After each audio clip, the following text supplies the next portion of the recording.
এই যে সপ্তাহে 3 দিন অনলাইন এবং 3 দিন অফলাইন, এতে কি সংকট বাড়বে নাকি কমবে বলে আপনি মনে করেন? এই আদিব যেটি তুলেছে যে গ্রাম অঞ্চলে অনলাইন ক্লাস নেওয়ার একেবারেই সক্ষমতা এটাকে কতটা যদি আসলে ধরেন আছে? অনলাইনে করতে চাই, তাহলে আসলে আমাদের ঢাকায় যে বাচ্চাদেরকে আমরা গাড়িতে করে স্কুলে পাঠাই, শুধুমাত্র তাদের জন্য এরকম মানে মেট্রোপলিটন সিটি বা এরকম জায়গায় সিলেক্টেড ওয়েতে করতে পারে তাদের এফএসে।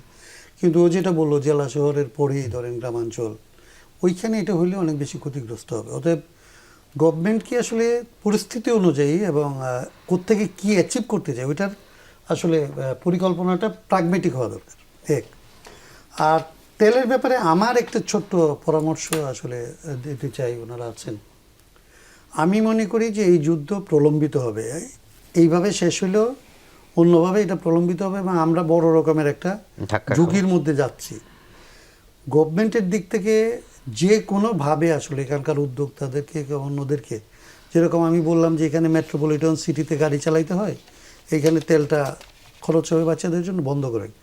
একই রকমভাবে যত দ্রুত সম্ভব আমাদের এখানে সোলারে যা যা ট্রান্সফার করা সম্ভব, ইরিগেশন থেকে শুরু করে সেগুলি সোলারে ট্রান্সফার করার জন্য এক ধরনের ইমার্জেন্সি স্টেপিং নেওয়া দরকার। এবং আমাদের যারা আসলে ইনভেস্টার আছে তাদেরকে আসলে এখানে সোলার প্যানেল উৎপাদন করতে পারে এইরকম বেসিক জায়গাটাই তারা যাতে ইনভেস্ট করতে উৎসাহী হয়, উৎপাদন যেটা হয় সেই ক্ষেত্রে আরও যাতে লাগে এবং সেই দিকে যাতে যায়, সেই দিকটা আসলে নজর দেওয়ারও অনুরোধ করব আমি। কারণ খুব দ্রুত, আর এটা যদি হয় দ্রুত সলভ হয় আমাদের কোনো সমস্যা নেই, বরং সোলার যদি আমাদের বেশি হয় আমরা স্থায়ীভাবে আসলে একটা সংকটে, সেটি তো একটি হয়তো সময় সাপেক্ষ আসলে। সময় সাপেক্ষ। আর এই মুহূর্তে যেটা আমি বলবো যে যেগুলো হচ্ছে, আমি রিপিট করতে চাই না, করেন আদিব কতগুলি পরামর্শ দিচ্ছে, সেগুলো আমি মনে করি যে রিপিট করতে চাই না, এই জন্য যে এটা রিপিটেশন একই কথা হবে।